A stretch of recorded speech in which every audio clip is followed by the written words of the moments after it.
नमस्कार, मैं हूं अनुराग मालवी और आज वोट यात्रा के दूसरे पड़ाव पर हम हैं सुर्खी में।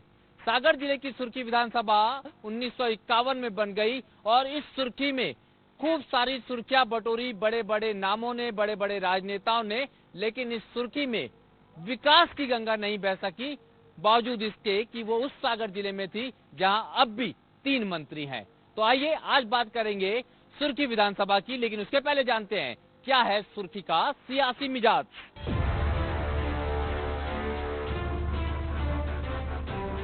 सागर जिले की सुर्खी सीट पर इस बार हाई प्रोफाइल मुकाबला होने जा रहा है। सुर्खी में इस बार मुकाबला काफी दिलचस्प होने की उम्मीद है। कांग्रेस से पाला बदल बीजेपी में शामिल हुए गोविंद सिंह राजपूत शिवराज कैबिनेट में मंत्री हैं और ज्योतिरादित्य सिंधिया के करीबी हैं। वहीं कांग्रेस ने भी इस सीट से बीजेपी में रही पारुल साहू को अपना उम्मीदवार बनाया है। पारुल साहू ने बीजेपी के टिकट पर 2013 में सुर्खी से चुनाव लड़ा था और गोविंद सिंह राजपूत को हराया था। 2018 में बीजेपी ने पारुल साहू को टिकट नहीं दिया था। इस सीट के जातिगत समीकरण को देखें तो इस सीट पर राजपूत, ब्राह्मण और ओबीसी का प्रभाव रहा है। गोविंद सिंह राजपूत ने 2018 का विधानसभा चुनाव लगभग 21,000 वोटों से जीता था। वहीं गोविंद सिंह राजपूत के बीजेपी ज्वाइन करने के बाद पारुल साहू लगातार उनका विरोध कर रही थी और आखिरकार उन्होंने बीजेपी को छोड़कर कांग्रेस का दामन थाम लिया। सुर्खी में कुल मतदाता करीब 2,05,388, जिसमें पुरुष मतदाता 1,11,696 हैं, तो करीब 93,679 महिला मतदाता हैं। सुर्खी की समस्याओं की बात करें तो यहाँ स्वास्थ्य सुविधाओं का अभाव है। ग्रामीण क्षेत्रों में लोगों को पानी के लिए भटकना पड़ता है। खराब सड़कें पूरे जिले की तरह सुर्खी के लोगों के लिए परेशानी की वजह बनी हुई है। Bureau report, INH 24/7। साफ तौर पे सुर्खी का सियासी मिजाज आपने देखा, इतिहास देखा, विट्ठल भाई पटेल से लेके गोविंद सिंह राजपूत, पारुल साहू और भूपेंद्र सिंह जैसे जुड़े हुए नाम देखे, लेकिन हालात भी देखे कि वहां पर क्या है। अब हम बात करेंगे, सबसे पहले मैं आपको अपने मेहमानों से परिचय यहां पर कराता हूं। हमारे साथ में भारतीय जनता पार्टी के जिला अध्यक्ष हैं। हमारे साथ में अगर हम बात करें तो 2 अन्य मेहमान हैं, कांग्रेस से जो हैं प्रदेश प्रभारी मीडिया इंचार्ज हैं। साथ में अगर हम बात करें तो के तिवारी जी भी हमारे साथ में यहाँ पर मौजूद हैं। तीनों से ही बात करेंगे हम तीनों ही मेहमानों को फिर से आपके सामने दिखाते हैं। भारतीय जनता पार्टी के जो हमारे जिला अध्यक्ष हैं वो यहाँ पर मौजूद हैं, बीजेपी जिला अध्यक्ष गौरव सिंह सिरोठिया। अगर हम कांग्रेस की बात करें तो आशीष ज्योतिषी जो प्रदेश उपाध्यक्ष हैं कांग्रेस के, वो साथ में हैं हमारे। और इसके अलावा के तिवारी जी वरिष्ठ लेखक हैं, बतौर कलाकार उनकी अपनी पहचान है और बुंदेलखंड में निश्चित रूप से कहीं ना कहीं कलाकारों की भरमार है। तिवारी जी से ही बात शुरू करते हैं। सर, सुर्खी थोड़ा सा सूखा सूखा सा नजर आता है जब भी हम यहाँ से निकलते हैं इस पूरे विधानसभा क्षेत्र से। क्यों ऐसा रहा? इतने बड़े बड़े नाम जुड़े कांग्रेस भारतीय जनता पार्टी के, लेकिन हालात नहीं बदले यहाँ पर। जी, ये आप चाहें तो इसे दुर्भाग्य कह लें, लेकिन सुर्खी हमेशा से एक प्रयोगशाला रहा है राजनीति की। पिछले 5 या 6 बार से यदि आप देखेंगे, 4 बार का तो मुझे याद है कि यहाँ ये मतलब सिर्फ चुनाव चिन्ह बदल के लड़ा जा रहा है, ऐसा आपको लग रहा होगा, लेकिन इसके पहले भी हमेशा कांग्रेस से लाके, कांग्रेसी बैकग्राउंड के लोगों को लाके यहाँ पर लड़ाया जाता रहा है। इसलिए कोई ये बहुत अचंभे की बात नहीं है। रही बात विकास की, तो अब विकास शुरू हुआ है। हमेशा या तो सत्ता में जो पार्टी रही उसका विधायक नहीं रहा, और जो विधायक सत्ता में रहा उसकी वो सत्ता नहीं रही पार्टी में। गौरव सिरोठिया जी के पास आते हैं। आपके बारे में ये कहा जाता है कि आयतित प्रत्याशी हैं भारतीय जनता पार्टी के पास, और ये एक बड़ी मुश्किल हमेशा से नजर आई है। जब से ये चुनाव की घोषणा हुई, तमाम चेहरों ने त्यागपत्र दिया और ये सवाल जरूर उठा कि क्या भारतीय जनता पार्टी के लोग गोविंद सिंह राजपूत को सहयोग करेंगे, क्योंकि गोविंद के मन में तो राम आजकल नजर आने लगे हैं, पर भाजपा के मन में राम जरूर है, गोविंद आए कि नहीं आए? सबसे पहले तो मैं अनुराग जी आपको बता दूं कि जैसा आप कह रहे थे कि भारतीय जनता पार्टी ने आयतित प्रत्याशी को आरोप लगाए, मैं नहीं कह रहा हूं, आरोप लगाया है। जैसा अगर जिसने भी आरोप लगाया हो, तो कांग्रेस ने भी जो प्रत्याशी बनाया है वो भी पहले आप पता करें कि वो कहां से आए हैं, एक चीज। दूसरी चीज जो आप कह रहे थे कि भारतीय जनता पार्टी के कार्यकर्ता गोविंद सिंह जी को कितना अपनापन दे पा रहे हैं, तो आप पिछले 1 महीने 2 महीने के हमारे कार्यकर्ताओं की बैठकें, कार्यकर्ताओं के सम्मेलन, कार्यकर्ताओं के सेक्टर और पोलिंग बूथ पर हमारे गोविंद सिंह जी के जो हमारे प्रत्याशी हैं उनका बैठक और आयोजन देखें तो कार्यकर्ताओं का जो मिलन समारोह हुआ है, तो एक एक सेक्टर में हमने 2-2 हजार 5-5 हजार लोगों के कार्यकर्ता सम्मेलन किए, और वो कार्यकर्ताओं का अपनापन है। भारतीय जनता पार्टी का कार्यकर्ता अपने विचार के लिए और दल के लिए काम करता है, इसलिए हमारे जो पार्टी में गोविंद सिंह जी आए हैं, भारतीय जनता का पार्टी का कार्यकर्ता पूरी ताकत और ईमानदारी के साथ गोविंद सिंह जी के साथ खड़ा हुआ। तो ये बिल्कुल भारतीय जनता पार्टी की तरफ से सहमति नजर आ रही है, लेकिन ये सवाल भारतीय जनता पार्टी के लिए नहीं, कांग्रेस के लिए भी उतना ही है। और निश्चित रूप से इसके लिए हम चलेंगे मध्य प्रदेश कांग्रेस के उपाध्यक्ष आशीष ज्योतिष के पास। सर, जवाब आया उधर से कि दिल में बस गए गोविंद, लेकिन पारुल जी को लेकर क्या कांग्रेस भी उतनी सहमति से उनको अंतर्मन से स्वीकार कर रही है? पारुल तो कहीं कांग्रेस के बाहर थी ही नहीं। कांग्रेस का पारिवारिक आधार पारुल के साथ में रहा है। पारुल के पिता संतोष साहू जी बंडा विधानसभा क्षेत्र से कांग्रेस के प्रत्याशी रहे हैं और विधायक रहे हैं, और लंबे समय से उस परिवार का कांग्रेस के प्रति योगदान रहा है। कुछ कारणवश भाजपा के उनके अपने कुछ व्यक्तिगत कारण होंगे या कुछ पार्टी के साथ में उनकी नाराजगी होगी, तब कांग्रेस से भाजपा में उनका जाना हुआ और पारुल को भाजपा ने टिकट दे दिया। लेकिन यदि हम देखा जाए तो पारुल हमारे कांग्रेस परिवार की पुरानी सदस्य है और कांग्रेस बहुत खुले दिल के साथ पारुल को स्वीकार कर चुकी है और उसके लिए पूरा दिन रात एक कर काम कर रही है। हम जो भी लोग हैं तमाम लोगों से बात करेंगे, पर साथियों से गुजारिश होगी अगर मैं किसी की तरफ इशारा करूं तो थोड़े आगे आ जाएंगे तो हमें थोड़ी ज्यादा सहूलियत होगी। बतौर व्यवसायी हमारे बीच में कुछ लोग बैठे हैं, हम उनसे बात करने की कोशिश करेंगे। आप तमाम चेहरों से, भारतीय जनता पार्टी और कांग्रेस के अलावा, मैं आपसे गुजारिश करूंगा, आप युवा भी दिख रहे हैं, बढ़िया मास्क लगाए हुए बैठे हुए हैं, सबसे पहले आप ही से बात करें। आप अभी इस समय क्या कर रहे हैं? इस समय आप युवा तो दिख रहे हैं, लेकिन क्या व्यवसायी हैं, स्टूडेंट है या कोई जॉब में है? किस तरीके से अभी आपका चल रहा है जीवन? जी नहीं, मैं बीजेपी में सांसद प्रतिनिधि हूँ और पार्टी का काम कर रहा हूँ। अच्छा, नहीं एक्चुअली जो मास्क आपके चेहरे पे लिखा उसने कंफ्यूजन किया। भारतीय जनता पार्टी के जरूर आप सांसद प्रतिनिधि हैं, लेकिन विकास को लेके आपका क्या मानना है? विकास सुर्खी का, सागर की बात ना करके सिर्फ सुर्खी की बात करें तो क्यों नहीं हो पाया? जैसा कि बोला था हमारे के भाई ने कि प्रयोगशाला रहा है सुर्खी, लेकिन विकास में कमी नहीं है। बहुत से विकास अभी जो वर्तमान में जो प्रत्याशी बने हुए हैं गोविंद सिंह जी, उन्होंने काफी घोषणाएं की हैं और काम चालू हो गए हैं। चलिए, भारतीय जनता पार्टी की राय है, कांग्रेस कार्यकर्ताओं की भी राय लेंगे, लेकिन हमारे दो बेहद महत्वपूर्ण साथी यहाँ मौजूद हैं, उनसे भी हम बात करेंगे। मैं सबसे पहले हमारे जो साथी हैं हरिभूमि सागर के जो ब्यूरो चीफ है राजेश मिश्रा जी, उनसे हम बात करेंगे। राजेश जी, आप ये जरूर बताइए मुझे कि ये तमाम दावे प्रतिदावे हमने शुरुआत में सुन लिया कि क्यों ये स्थिति बनी, लेकिन वास्तव में क्या सुर्खी की स्थिति संतोषजनक है, और नहीं है तो उसके क्या कारण है? सुर्खी की स्थिति संतोषजनक कहीं से नहीं है। जो 18 महीने का विकास हुआ है, वहाँ विकास नामी कोई गाथा नहीं लिखी गई। इसके पहले भी पारुल साहू जो विधायक रहीं, उन्होंने भी विकास ना के बराबर कराए हैं, और 18 महीने की सरकार में गौर किया जाए तो वहाँ के लोगों के ऊपर केस ज़्यादा बने हुए हैं। इस कारण सुर्खी में विकास तो हुआ ही नहीं, सिर्फ वहाँ तो दल बदलने की राजनीति शुरू से होती रही। कृष्णकांत जी भी हमारे साथ हैं, हमारे INS न्यूज के साथी। कृष्णकांत जी, आपका एक बड़ा लंबा अनुभव पत्रकारिता का रहा है, और चूंकि टीवी के साथियों के साथ ये होता है कि वो जमीनी हकीकत बहुत जानते हैं।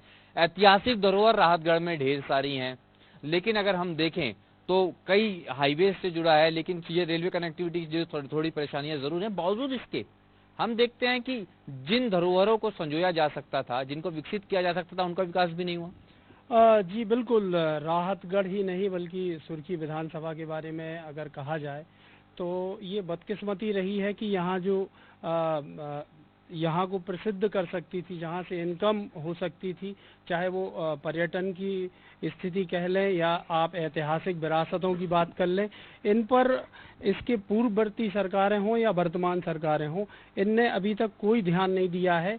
अगर बुंदेलखंड के इस बेल्ट पे अगर कुछ लघु मूल उद्योग लग जाएं, कुछ स्थानीय उद्योग लग जाएं, और इसके जो पर्यटन स्थल हैं अगर इन पे ध्यान दिया जाए तो यकीन मानिए सुर्खी की जो है वो सूरत बदल सकती है।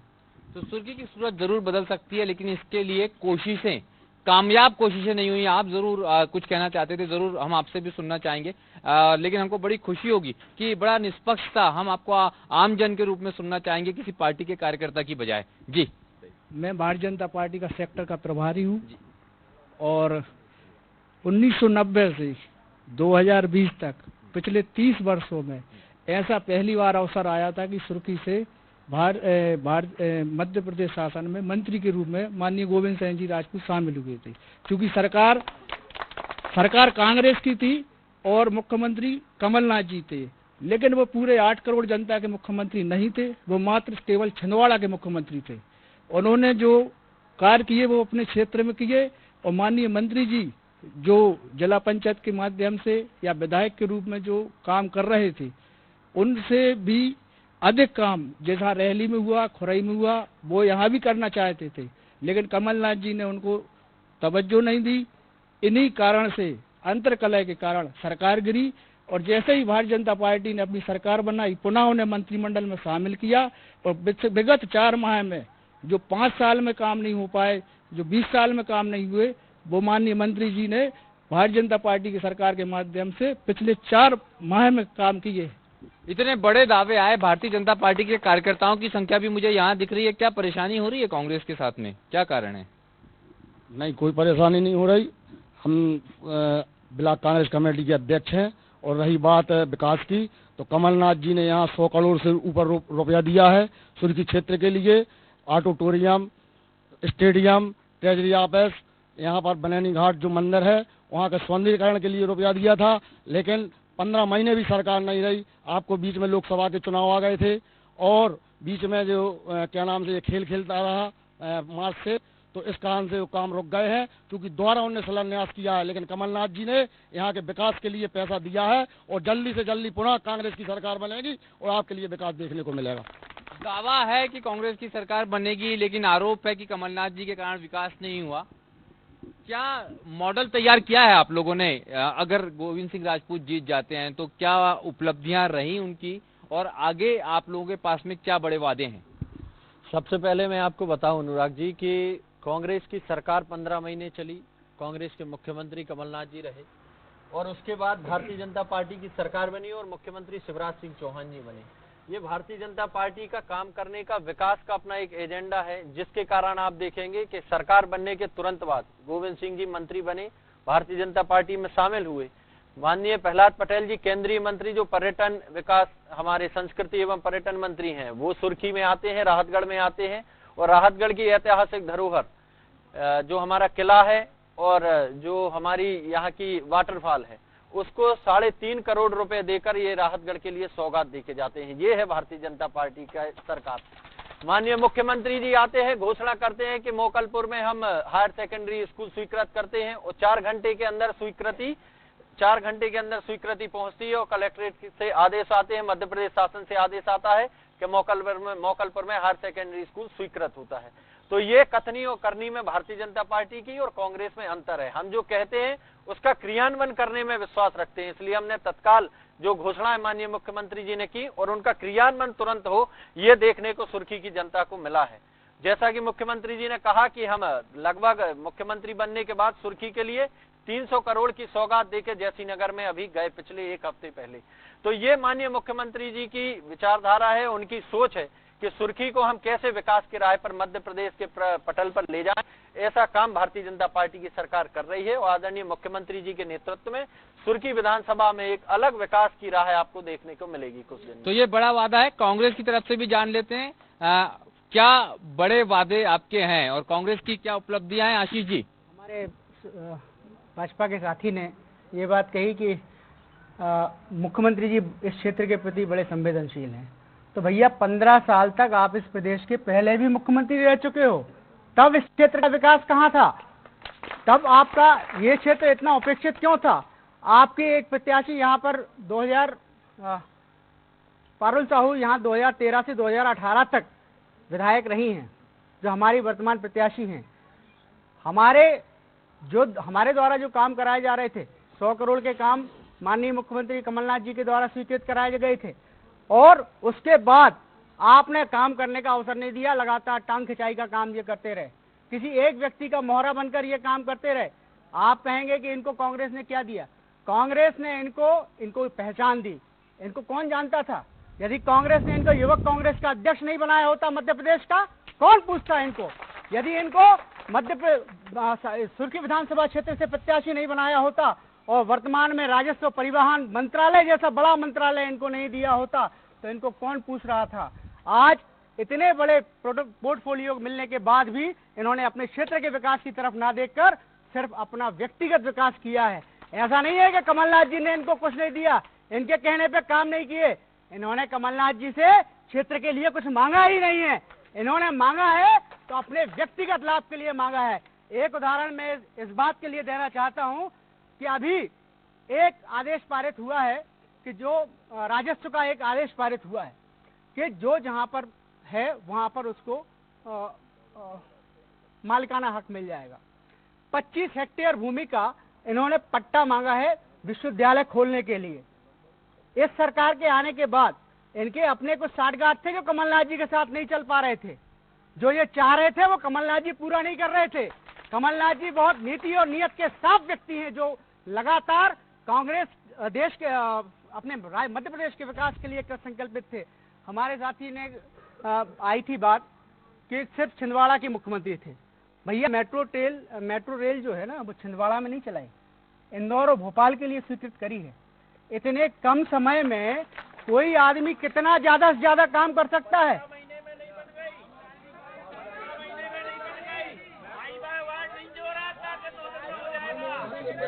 लेकिन आप बताएं इंदौर और भोपाल की मेट्रो रेल, इंदौर और भोपाल की रेल लाने का काम सिर्फ कमलनाथ जी ने किया है। इस बात के लिए जनता को मानना पड़ेगा।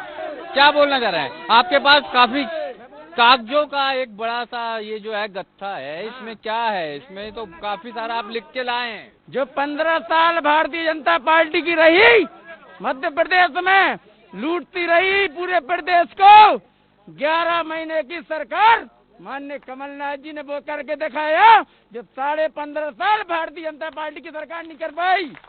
मुख्यमंत्री कन्यादान योजना 51,000 हमने दिए। किसानों का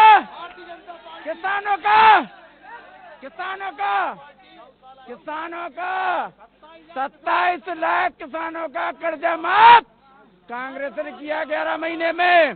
14% से ये जो प्रमाण पत्र है जय किसान फसल 14% ये प्रमाण पत्र है। क्या आप क्या कहना चाह रहे थे? आप कुछ कहना चाह रहे थे? ये कह रहे हैं कि कन्यादान योजना के 51,000 के दिए। ये अपने गांव में अपने कहीं पूछ के बता दे कि 51,000 किसी को मिले हैं कि नहीं। सारी की सारी योजनाएं बंद कर दी, संबल कार्ड बंद है।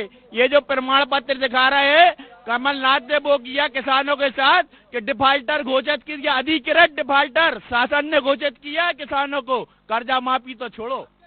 मध्य प्रदेश के अंदर कांग्रेस की सरकार चल रही थी, कमलनाथ जी की सरकार थी और 11,000 करोड़ रुपए का कर्ज किसानों का, 26 लाख किसानों का कर्ज माफ इस मध्य प्रदेश के अंदर माननीय पूर्व मुख्यमंत्री कमलनाथ जी ने किया है। मध्य प्रदेश के अंदर इनको परिवहन मंत्री और राजस्व मंत्री बनाया। इन्होंने मध्य प्रदेश के अंदर सुर्खी क्षेत्र के अंदर लोगों के साथ छलावा किया है। इन्होंने क्या बोल रहे हैं? आप क्या बोल रहे हैं?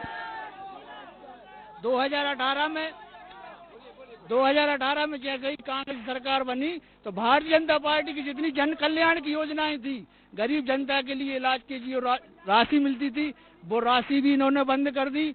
मध्य प्रदेश के जो मेधावी छात्र थे उनको 25,000 रुपए की जो राशि लैपटॉप के लिए राशि दी जाती थी उसको भी बंद कर दी। 2018 तक तो मिली जब तक भारतीय जनता पार्टी सरकार रही, 19 में नहीं मिली और 2020 में पुनः जैसे भारतीय जनता पार्टी सरकार बनी तो मेरे बालक को जिन्होंने 12th के मैथ साइंस में 91% हासिल किए उनको एक वन क्लिक के माध्यम से 25,000 की राशि माननीय शिवराज जी ने 12th के छात्रों के लिए वन क्लिक के माध्यम से राशि तुरंत प्रदान की।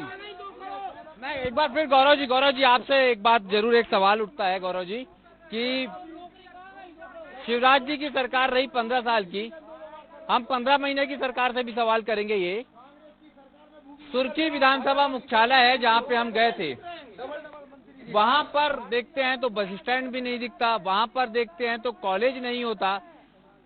1951 में जो है सुर्खी विधानसभा क्षेत्र बन गया था, तो 51 से लेके 2020 तक के ऐसी क्या समस्याएं हैं जो सुर्खी के हालात ऐसे हैं?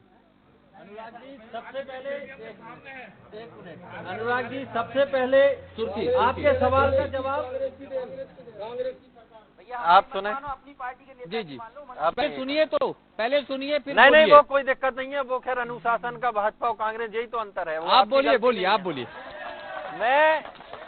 मैं जो आपसे कहना चाहता हूँ तो आप थोड़ा सा सुनने दीजिए, पहले आप दोनों को बोलने दीजिए, आपके पास भी आऊंगा मैं, आपके ही प्रतिनिधि हैं तीनों। अनुराग जी जी जी, मैं सबसे पहले तो आपको बता दूं, आपके सवाल का जवाब हमारे बड़े भाई आशीष जी आपको दे चुके हैं।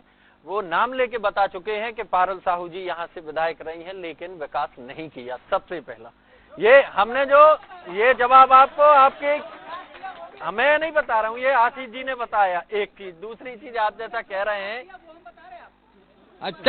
चलिए आशीष जी सवाल ये भी है, सवाल यहाँ पर ये भी है, तमाम मुद्दों के बाद अलग बात करें, कुछ ऐसे भी कह रहे हैं जो कहना कुछ चाहते हैं। आप क्या कहना चाहते हैं? मैं राहतगढ़ कृषि उपज मंडी का अध्यक्ष रहा, अभी किसान कांग्रेस का अध्यक्ष हूँ, लेकिन यहाँ पर मंत्री जी ने कुछ नहीं किया। इस समय फसलों का इतना नुकसान हो गया, हम लोगों ने कई ज्ञापन दिए, जबकि वो यहाँ के मंत्री हैं, उसी विभाग के मंत्री हैं, राजस्व के, लेकिन किसान मरने की कगार पर है। ये मंत्री जी के काम है। और अगर विकास हुआ है तो आपने रोड पे देख लिया कि क्या विकास हुआ है, यहाँ तक आए हैं। और वहाँ पे जाके देखो आप किला कोठी में और दीपाली में, ये विकास है इन लोगों का। और किसानों की ये हालत है कि मरने की कगार पे हैं। कई किसान आत्महत्या कर लेंगे अगर उनको मुआवजा नहीं मिला, फसल बीमा का लाभ नहीं मिला। ये पोजीशन है इनकी। एक मिनट, क्या आप क्या कहना चाह रहे हैं? बोलिए, आप बोलिए। आप भाई साहब कह रहे थे कि गोविंद सिंह जी अपने निजी काम करवा रहे थे, सिंधिया जी को कह दिया रोडों पे आ जाओ, किसानों पे थे। और भाई साहब इधर बीजेपी बैठी है जो पूरी दिन में कांग्रेस है, रात में गोविंद सिंह से बात होती है सबकी, फोन पे आने सबकी बात। ये सारे भाई साहब इनको प्रत्याशी नहीं मिला तो बात, ये सारे प्रत्याशी बैठे हैं कांग्रेस के, इनको किसी को भी कांग्रेस ने टिकट नहीं दिया और भाजपा से लेके आ गए पारुल साहू को। कांग्रेस के पास चेहरा ही नहीं है, जिला अध्यक्ष नहीं है, बीजेपी के पास चेहरे क्या कहना चाह रहे हैं आप? क्या आपके पास चेहरा नहीं था इसलिए लेकर आना पड़ा पारुल साहू को? नहीं ऐसा नहीं। हमारे भाई बोल रहे हैं कि कर्जा माफ नहीं हुआ। राजेश मंत्री गोविंद भाई के बड़े भाई का नाम है गुलाब सिंह राजपूत। गुलाब सिंह राजपूत का कमलनाथ ने कर्ज माफ किया है। और अगर जो सच्चे हैं तो जो प्रमाण पत्र बताए, नहीं मैं बता रहा हूँ प्रमाण पत्र। जवाब था, लेकिन एक बार फिर तिवारी जी के पास, पहले तिवारी जी, काफी समय से तिवारी जी से बात नहीं हुई। तिवारी जी, अगर हम देखें तो मुझे जहां तक याद है कि सुर्खी विधानसभा का एक कनेक्शन ये भी है कि जो विठल भाई पटेल थे उनने एक गीत भी लिखा था, बहुत कई सारे लिखे। वो गीत, वो जो बड़ा मशहूर गीत है, एक बार जरा सा हम वो सुनना चाहेंगे। वो गीत क्या था? झूठ बोले कौआ काटे। लेकिन एक गीत और भी था, वो कहते हैं हमसे अभी उम्र नहीं है प्यार की। लेकिन झूठ बोले कौआ काटे, विठल भाई पटेल का ये गीत था। तो गुजारिश यही है कि कौआ ना काटे हम सबको, चाहे आप हो। तो तिवारी जी फिर ये बताइए कि इसके बाद क्या हुआ? अगर इस पूरी विधानसभा की बात करें हम, मुझे बार बार ये सवाल इसलिए लगता है क्योंकि मैं जब भी यहाँ से निकला हूँ मुझे बहुत आश्चर्य हुआ कि इतने बड़े बड़े नाम, इतने बड़े बड़े पॉलिटिकल लीडरशिप, और उसके बाद ये स्थितियां बनी। लेकिन दावे प्रति दावे की बात करते हैं, क्या आपके लिए पास कोई ऐसे सुझाव होंगे दोनों ही पार्टियों के लिए जो भविष्य में यहाँ की परिस्थितियां सुधार सके? बेशक सुझाव है, करना चाहिए काम, दलगत राजनीति से ऊपर उठ के करें। थोड़ा सा क्या है कि जैसे ये पक्ष यदि कह रहा है कि दीपाली होटल में विकास हुआ या वहां हुआ, तो जनमानस में ये भी बात है कि कमलनाथ के समय पर सचिवालय दलाली का अड्डा बन गया था। सबको पता है कि वहां पर बैठ के ये सब चीजें होती थी। दूसरी बात, अब नहीं, ये बात तो सर्वविदित है कि दलाली का अड्डा था और एक वो जो रिटायर हो चुके हैं अभी। बड़ा निष्पक्ष सा मैं इस विधानसभा के लिए इसी विधानसभा पे आ रहा हूँ। किस तरीके से क्या बेहतर सुझाव हो सकते हैं आरोप प्रत्यारोप की बजाय, जिससे बेहतर विकास हो इस विधानसभा का? 25-30 साल से एक आदमी यहाँ पर राजनीति कर रहा है, लोग उससे जुड़े हैं। दूसरा, अभी 15 साल का आप रिकॉर्ड देखोगे तो वो आदमी विधायक रहा है जिसकी सत्ता नहीं थी, तो ये एक बड़ा कारण हो सकता है। लेकिन अब सत्ता भी है और उस आदमी विधायक भी उसी पार्टी का। और दूसरी बात जो है, जहां तक एक्सेप्ट करने का, अनुराग जी आपने सवाल पूछा था कि लोग एक्सेप्ट करेंगे कि नहीं, 15 दिन पहले सुधीर यादव जी को टिकट दिया गया, 61,000 वोटें उनको मिली। उसके पहले पारुल जी को इसी पब्लिक ने, मतलब उनका बैकग्राउंड जैसा कि भाई साहब ने बताया कांग्रेसी था, लेकिन पब्लिक ने उनको जिताया। तो मेरा ख्याल है कि अब जनता ना मारी जाए, ऐसा कुछ किया जाए और यहाँ पर विकास के कुछ कुछ और काम हमारे किया जाए। पत्रकार साथी हमारे साथ में मौजूद थे। मैं मिश्रा जी उनसे गुजारिश करूंगा कि वो पत्रकार साथी हमारे साथ में आए जो प्रिंट मीडिया से काफी सीनियर लेवल के पत्रकार हैं। उनसे जरूर हम बात करना चाहेंगे, कुछ न्यूट्रल कमेंट्स आप लोगों के लेना चाहेंगे तमाम लोगों के, कि किस तरीके की परिस्थितियां सर यहाँ पर हैं, क्योंकि पानी की समस्या, शिक्षा की समस्या, रोजगार की समस्या, ऐतिहासिक धरोहर का विकास नहीं हुआ, समस्याओं का अंबार, समस्याओं का सागर हो गया है सुर्खी। समस्या का अंबार तो है सुर्खी विधानसभा, सुर्खी सदैव सुर्खियों में रही है, लेकिन पर्यटन क्षेत्र के हिसाब से अगर सुर्खी को मुख्य रूप से राहतगढ़ के लिए देखा जाए तो यहाँ गुर्जर दहार है, किला है, वाटरफॉल है और भी कई स्थान ऐसे। अगर यहाँ पर्यटन क्षेत्र बना दिया जाए, कांग्रेस पार्टी हो या भाजपा पार्टी हो, कोई विधायक मंत्री बने, तो पर्यटन के बहुत ही यहाँ पर क्षेत्र ऐसे हैं कि विकास की दृष्टि से देखा जाए तो बहुत विकास हो सकता है। लेकिन पार्टी कोई भी रहे, इस ओर विकास सुर्खी विधानसभा विकास नहीं दिया जाता, विकास को ध्यान नहीं दिया जाता, विकास पर ध्यान नहीं दिया जाता।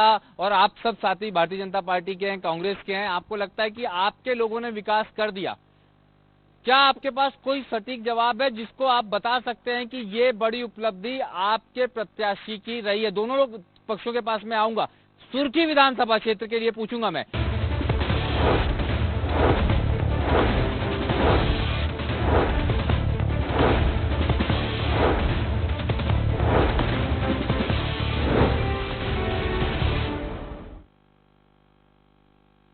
कालड़ा बन प्लास्टिक एवं कॉस्मेटिक सर्जरी सेंटर अत्याधुनिक लेजर मशीन से तिल, मस्से, ब्लैक हेड्स, गले कटी चोटों के दाग और झाइयों से छुटकारा। कालड़ा बन प्लास्टिक एवं कॉस्मेटिक सर्जरी सेंटर, पचमेड़ी नागा और राजकुमार कॉलेज के सामने, Raipur. The Navy gives me ability. The Navy gives me action. The Navy gives me authority. The Navy gives you more. Indian Navy, an ocean of opportunities. Rabindranath Tagore University, formerly known as ISEC University, the pioneers in skill development with focus on creating industry-ready professionals. Join India's premier skill-based university, Rabindranath Tagore University. GK TMT आपके घर को रखता है आग, संग और भूकंप जैसे हर खतरे से सुरक्षित। GK TMT, सपनों को जी के देखो।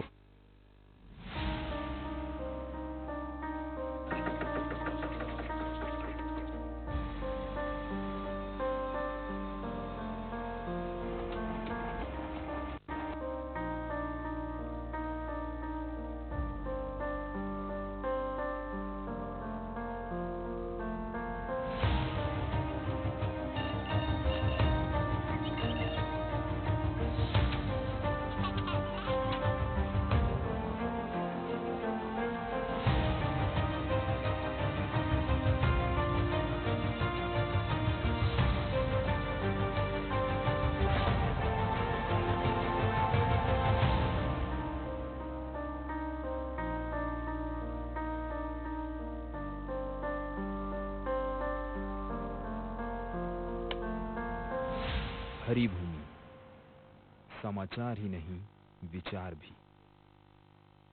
कितने मायनों में अलग है ये उपचुनाव आपके लिए पहले के चुनावों के मामले? इस उपचुनाव में सरकार रहेगी कि नहीं रहेगी ये फैसला। कमलनाथ अनुभवी राजनेता थे, चूक कहाँ गए? भ्रष्टाचार का अड्डा बना दिया मध्य प्रदेश को, वल्लभ भवन दलालों का अड्डा बन गया।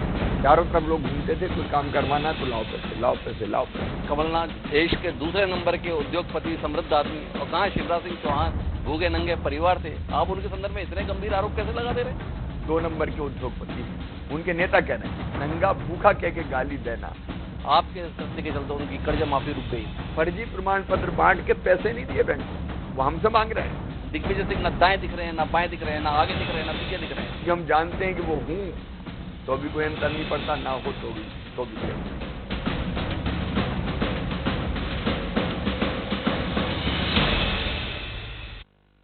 कालड़ा बन प्लास्टिक एवं कॉस्मेटिक सर्जरी सेंटर अत्याधुनिक लेजर मशीन से पाए गोरापन, मनचाहा फेस प्रोफाइल, फेस लिफ्ट, गालों में डिम्पल। कालड़ा बन प्लास्टिक एवं कॉस्मेटिक सर्जरी सेंटर, पचपेड़ी नाका और राजकुमार कॉलेज के सामने, रायपुर।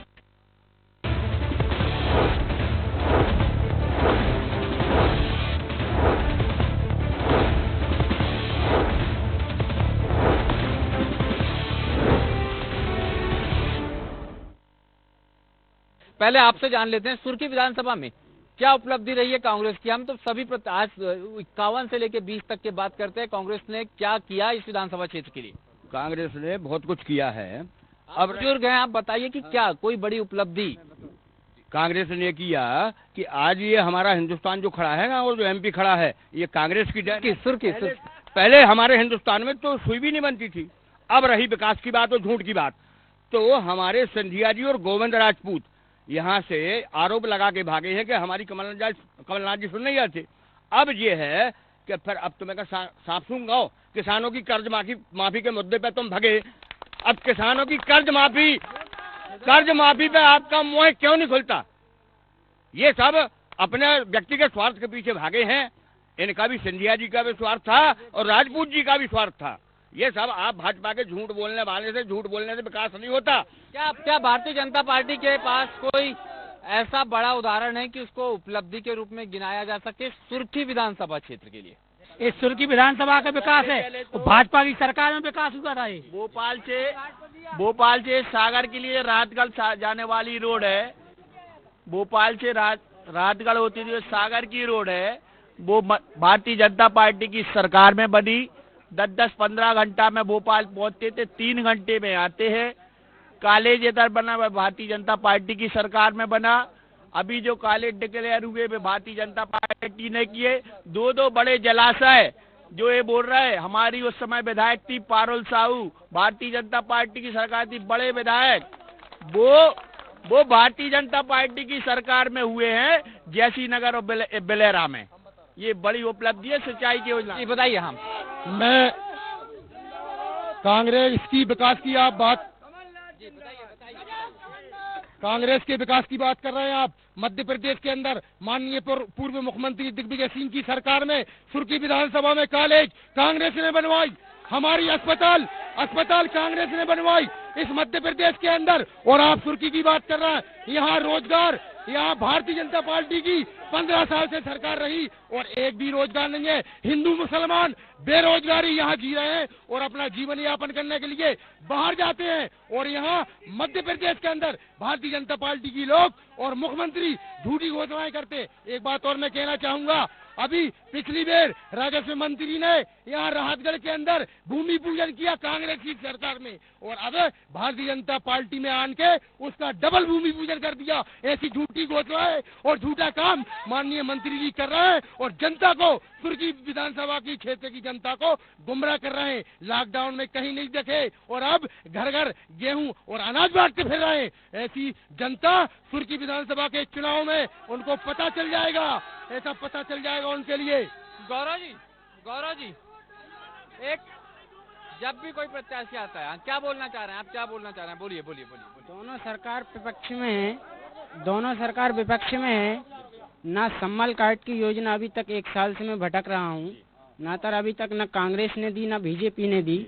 1 साल से मैं भटक रहा हूँ। सम्मल कार्ड मेरे पास है, प्रूफ है, और सचिव द्वारा मेरे लिए बोला जाता है कि आपका सम्मल कार्ड नहीं है।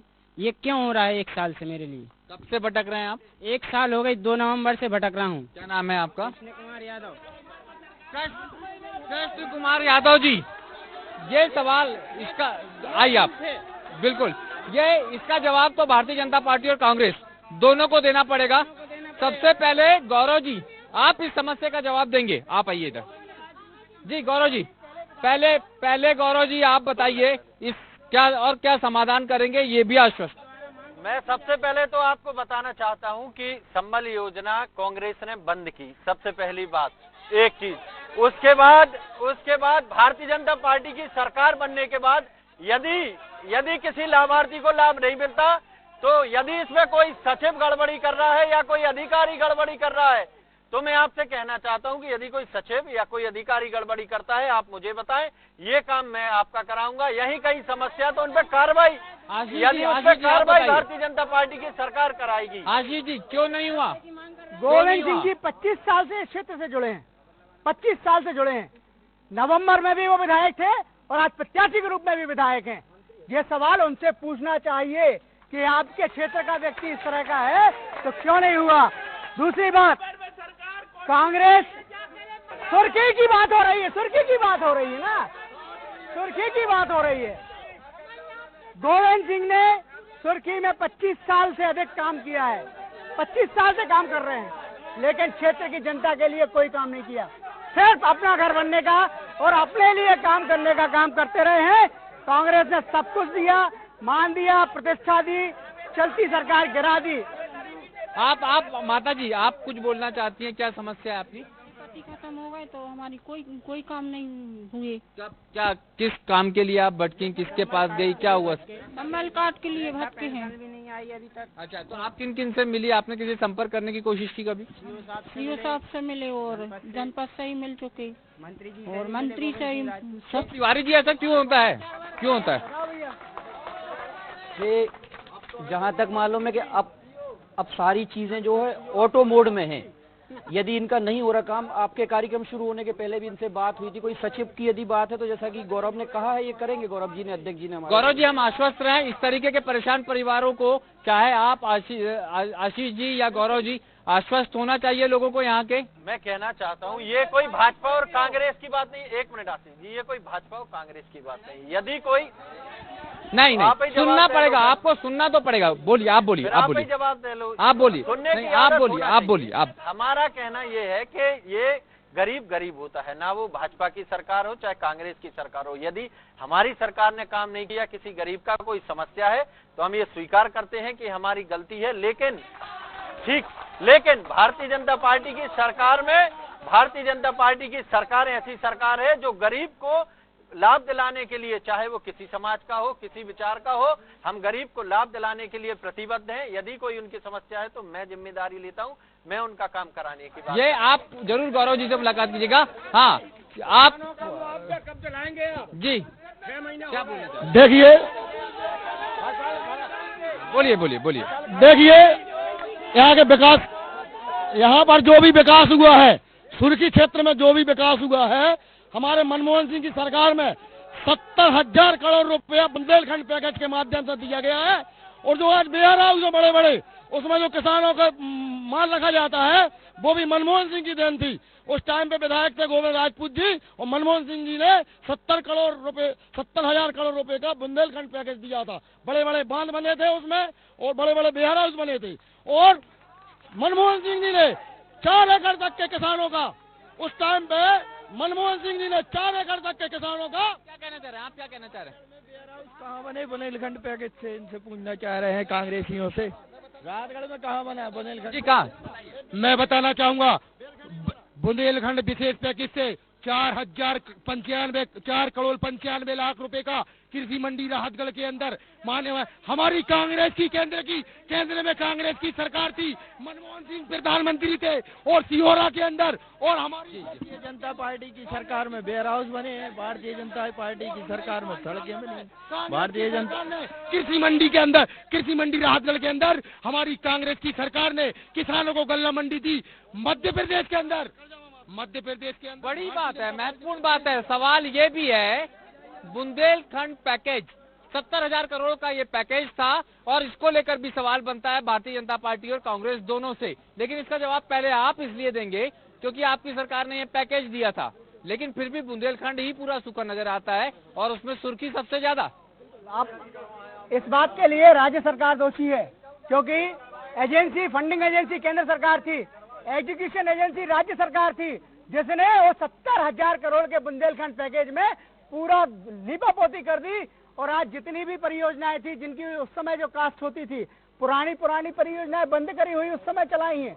जो परियोजनाएं बंद हो गई थी, जिनके लिए उनके पास फंड नहीं थे, वो उन्होंने बुंदेलखंड पैकेज में गुजर दिए। कांग्रेस का 70,000 करोड़ का जो भी काम हुआ है वो आज दिखाई देगा।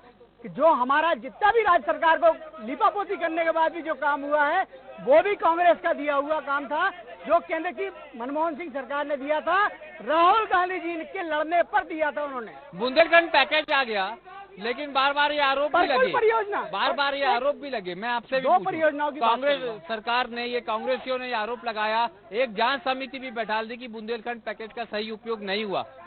किसकी जिम्मेदारी ज्यादा बन रही है? क्यों आपकी सरकार भी एग्जीक्यूट नहीं कर पाई? मुझे लगता है कि जैसा कि कांग्रेस का रवैया रहा है कि 1000 भेजते हैं और 1 रुपए पहुंचता है, तो ये स्थिति केंद्र सरकार से वहां से बनी कि इनने 1000 जरूर वहां से रवाना किए, लेकिन यहाँ आते आते 1 रुपए पहुंचे।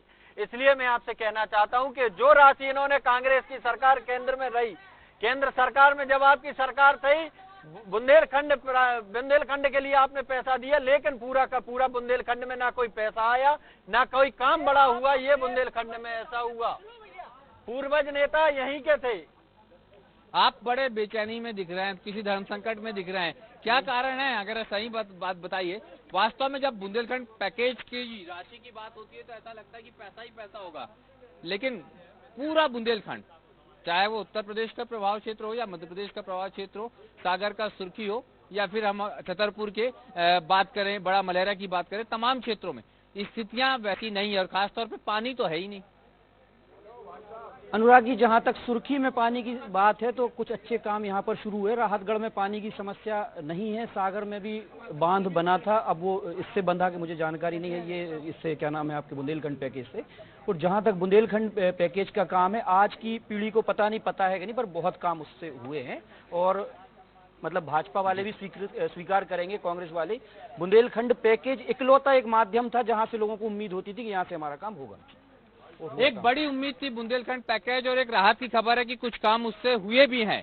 आप क्या कहना चाह रहे हैं, आप बताइए। हम ये कहना चाह रहे हैं कि जो लोग कह रहे हैं कि कांग्रेस में 1000 आते हैं और राहतगढ़ में 100 रुपया आते हैं, और जब बीजेपी के लोग सरकार बनाते हैं तो कहाँ लग रही थी बोली? बेंगलोर में बोली लगती है, बेंगलोर में बोली लगती है। और प्रदेश की सरकार चुनी चुनाई को भाजपा के लोग गिराते हैं, और जो कह रहा कि इतने आती। हमारे मनमोहन सिंह ने 72 करोड़ 1000 करोड़ किसान का कर्ज माफ किया है, और आज अहंकार की राजनीति हो रही है सुर्खी में, लोगों को दबाया जा रहा, लोगों पे केस बनाया जा रहा, और भाजपा के लोग खुद गोविंद राजपूत को हराने के लिए तैयार बैठे। भाई साहब, हम पूछते हैं आपसे जी, क्या जवाब है इसका? जी, यहाँ ये बोल रहे हैं बेंगलोर में जनता ने खरीदे, जबकि इन्होंने जनता के साथ छल किया है, और जनता के छल के विरोध में गोविंद भाई सहित 24 विधायकों ने बेंगलोर में जाके इन्होंने से बचने के लिए अपने आप को वहां कहा, और मंत्री देके सरकार को गिराकर इस सरकार को गिराया है। इनकी प्रत्याशी है पारुल साहू जी। अभी पूरे नेताओं के नाम पूछ लो, एक के नाम नहीं जानती। बीजेपी वालों को फोन लगा रही है, भैया काम कर दो, हम आओ। दूसरों को फोन लगा रही, फिर जे काहे के नेता है, हमारों को फोन काहे लगा रही। बड़ा सवाल एक और है जो मेरे मन में अभी आया, जहन में अभी आया है, वो है गोविंद के राम। आजकल जो है गोविंद सिंह राजपूत जी के बारे में सुनते हैं कि राम, तो ये राम जो है वो गोविंद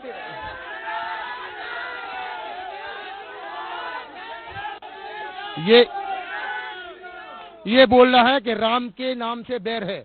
हम कहते हैं कि राम के नाम से कोई बैर नहीं है। राम छिलन्नाथ से बैर नहीं, और गद्दारों की खैर नहीं। राम छिलन्नाथ से बैर नहीं, गद्दारों की खैर नहीं। मैं कहता हूँ राम छिलन्नाथ से बैर नहीं और गद्दारों की खैर नहीं। जय कमलनाथ। और मैं बताना चाहूंगा एक बात और फिर जी, आशीष जी क्या बोल रहे हैं आप? जी जी, हाँ हम बोल रहे हैं, मैं बोल रहा हूँ। हाँ बिल्कुल सुनते हैं आशीष जी। कांग्रेस एकमात्र ऐसी पार्टी है जो आजादी के पहले भी और कांग्रेस आजादी के बाद भी रघुपति राघव राजा राम पतित पावन सीताराम किसका नाम था? कौन? बैठिए पहले सुन लीजिए। अरे रघुपति राघव राजा राम पतित पावन सीताराम, ये जो राम है, जो क्या आपको याद है कि पहले भी राम ऐसे ही अपनाए गए थे आपके प्रत्याशी के द्वारा कि अभी अपना लिए गए? गोविंद जी, मैं आप थोड़ी सी गुजारिश है आप लोगों से, थोड़ा सुन लीजिए। अगर हम इस तरफ आते हैं तो थोड़ा सुन लें। बोलना चाहते थे, आप ही से सुन लेते हैं। सबसे पहले क्या बोलना चाह रहे हैं? मैं सर्वप्रथम आप लोगों का धन्यवाद प्रकट करना चाहता हूं कि लोकतंत्र के चौथे स्तंभ को आप मजबूत कर रहे हैं। मेरे भारतीय जनता पार्टी के मित्रवर्ग और कांग्रेस के मित्रवर्ग सभी बैठे, मैं सभी से कूल डाउन होने के लिए निवेदन करता हूं। सर्वप्रथम मैं ये कहना चाहता हूं, सुर्खी विधानसभा भारतीय जनता पार्टी एवं कांग्रेस के कई नेताओं की जननी रही है। तो यहाँ से माननीय भूपेंद्र सिंह जी पूर्व विधायक थे और पिछले विगत समय में मंत्री भी रहे। आपने जो प्रश्न उठाया था, मैं उसके संबंध में कहना चाहता हूँ कि 10 साल से वो मंत्री रहे, तो भारतीय जनता पार्टी के मंत्री होने के नाते यह सुर्खी विधानसभा उनकी जननी रही है राजनीति की। उन्होंने कभी इस क्षेत्र की तरफ देखा नहीं, है ना। और वर्तमान में हमारी प्रत्याशी माननीय पारुल साहू, जो पिछले सत्र में, पिछले चुनाव के में भारतीय जनता पार्टी की प्रत्याशी थी, लेकिन मैं आपसे कहना चाहता हूं, उनमें क्षमता है कार्य करने की। उस समय भी उनमें क्षमता थी कार्य करने की, लेकिन राजनीतिक गलत को देखते हुए उनके लिए रोका गया, काम नहीं करने दिया। स्थानीय लेवल पर जनपद पंचायत में उनकी द्वारा, क्षेत्र के नेताओं द्वारा, भारतीय जनता पार्टी की कतिपय नेताओं द्वारा उन्हें विकास से रोका गया। इन सब बातों को रखते हुए उन्हें कांग्रेस को ग्रहण किया। बिल्कुल। अब इतनी जितना अच्छे से आप सबने जवाब सुना, इधर का भी जो है हम कहीं ना कहीं जानने की कोशिश करेंगे, फिर हम इधर भी आएंगे। लेकिन क्या जिस तरीके के सवाल उठे हैं प्रत्याशी को लेकर, क्या कहना चाह रहे हैं आप इस मामले में? जो पारुल साहू यहाँ से प्रत्याशी थी भारतीय जनता पार्टी के, उनके दर्शन नहीं हुए 5 साल। लोगों से पूछ लो, आप ये बैठे हैं रातगढ़। और उनके जो मिस्टर थे, कोई काम लेके जाए तो वो ही राजनीति करते थे, वो घर में से नहीं निकली 5 साल। पूछ लो आप किसी से, पूरी सुर्खी विधानसभा में। और बात 70 साल में किसानों के लिए क्या किया कांग्रेस ने? किसानों की सम्मान निधि 1 रुपया नहीं दी कांग्रेस ने। 6,000 रुपया नरेंद्र मोदी जी दे रहे और 4,000 रुपया माननीय शिवराज सिंह जी चौहान दे रहे। तो ऐसी पार्टी में गोविंद राजपूत जी आए हैं और वो जीतेंगे और मंत्री हैं और आगे भी मंत्री रहेंगे। क्या मॉडल? जी हाँ, क्या आप क्या कहना चाह रहे हैं? जी, भारतीय जनता पार्टी ने किसानों को ये दिया है कि 15 साल पहले चना मसूर 5-6 हजार रुपया कुंटल बिकत थी, अब 3,000 में मारे फिर रहे। 1200-1300 की पिछली बिक रही, जो दो भारतीय जनता पार्टी ने। ये तमाम बातें हैं, क्या आप क्या कहना चाह रहे हैं? प्रत्याशी वो होना चाहिए जो जनता से बीच में रहे, जनता की सेवा करने के लिए रहे। कुछ प्रत्याशी हमारे पूर्व विधायक पारुल साहू रही, मैं कई बार गया उनके यहाँ, हमारे प्रत्याशी के दर्शन नहीं हुए। उनके पतिदेव ही सामने आए, मैंने कई बार कहा उनसे कि हमने प्रत्याशी चुना हमारे काम के लिए, आपको दर्शन करने के लिए नहीं चुना। गोविंद राजपूत जी के 3 भाई हैं, तीनों भाई परिवार की सेवा करते हैं, सुर्खी को अपना परिवार मानते हुए सेवा करते हैं। जहां पर जो है सवाल एक बार फिर भारतीय जनता पार्टी और कांग्रेस की तरफ जाता है कि हमने हमेशा देखा है कि जो भी विधायक बन जाता है वो कार्यकर्ताओं को तो भूलता ही है, जनता को भी भूल जाता है। ऐसा क्यों होता है? जिम्मेदारियां क्यों नहीं ली जाती? मैं बिल्कुल आपसे कहना चाहता हूँ, आपस में बात नहीं करो। अब हम यहाँ से सुने, शांति से सुने। जी, मैं ये बिल्कुल निष्पक्ष रूप से एक बात आपसे करना चाहता हूँ, जो कि आपने सवाल किया। ये हम सभी भारत के नागरिक होने के नाते ये हम सबकी भी जिम्मेदारी है कि कोई भी जनप्रतिनिधि हो, उसकी जिम्मेदारी पहले क्षेत्र के लिए होती है।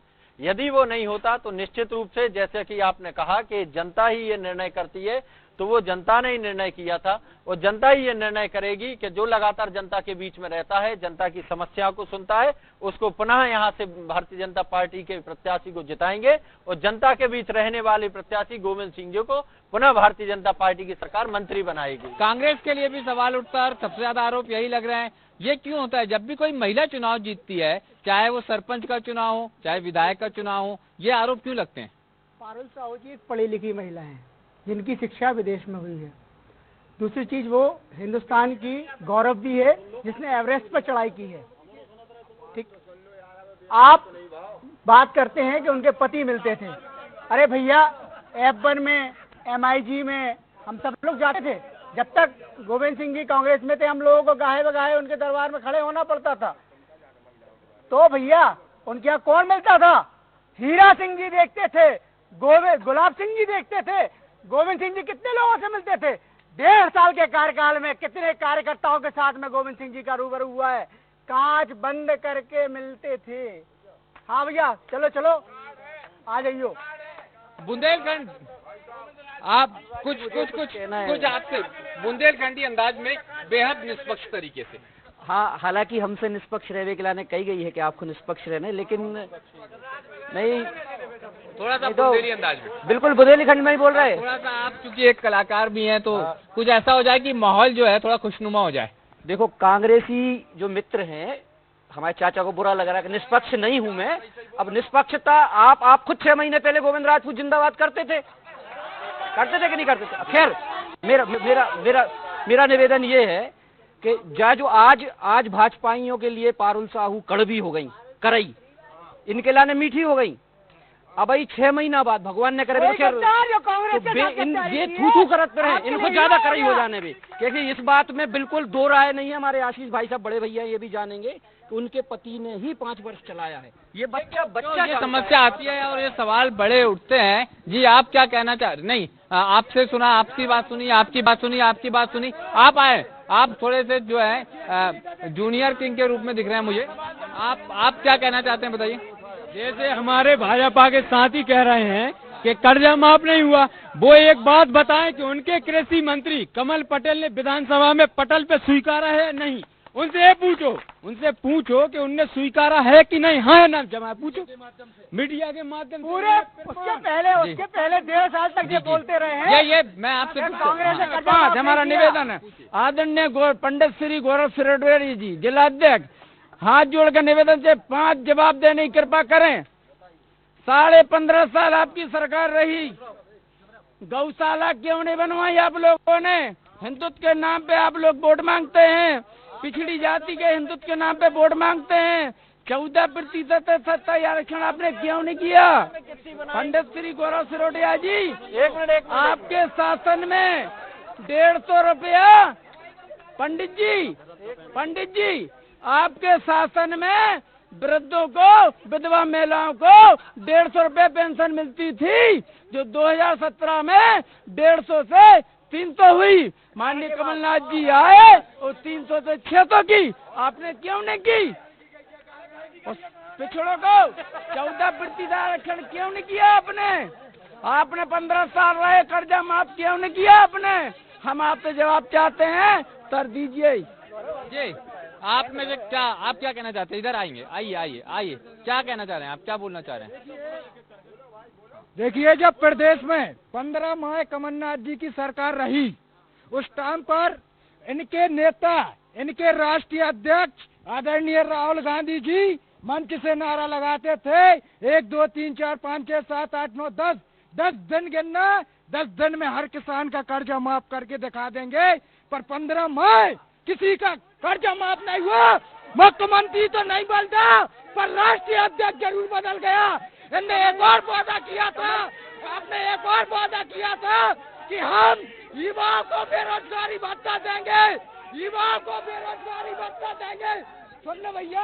क्या कह रहे हैं आप, क्या कह रहे हैं? कृषि मंत्री, शिवराज सरकार के मंत्री खुद स्वीकार कर रहे हैं कि 26 लाख किसानों का कर्जा माफ हुआ है, और आगे भी होता, 1 लाख तक का हो गया था, आगे दूसरा चरण चल रहा था 2 लाख का, ताकि ये लोग बिक गए बेंगलोर में जाके। तब कहाँ से कर्जा माफ हो जाए? में रहने वाली सुर्खी तमाम मुद्दों पर बात करती है। कांग्रेस अपने दावे करती है, भारतीय जनता पार्टी अपने दावे करती है। दोनों एक दूसरे के चेहरों को आयात करते हैं। प्रत्याशी बदल जाते हैं, जो भाजपा से लड़ता है वो कांग्रेस में आ जाते हैं, जो कांग्रेस से लड़ता है वो भाजपा में आ जाते हैं। देखना ये होगा कि जब 3 तारीख को मतदान होगा तो सुर्खियों में रहने वाली सुर्खी का सूखा खत्म करने के लिए जनता किसे चुनेगी। लेकिन हमने समझने की कोशिश जरूर की यहाँ पर, और करते रहेंगे। कल फिर मिलेंगे वोट यात्रा के अगले पड़ाव पर। तब तक के लिए नमस्कार।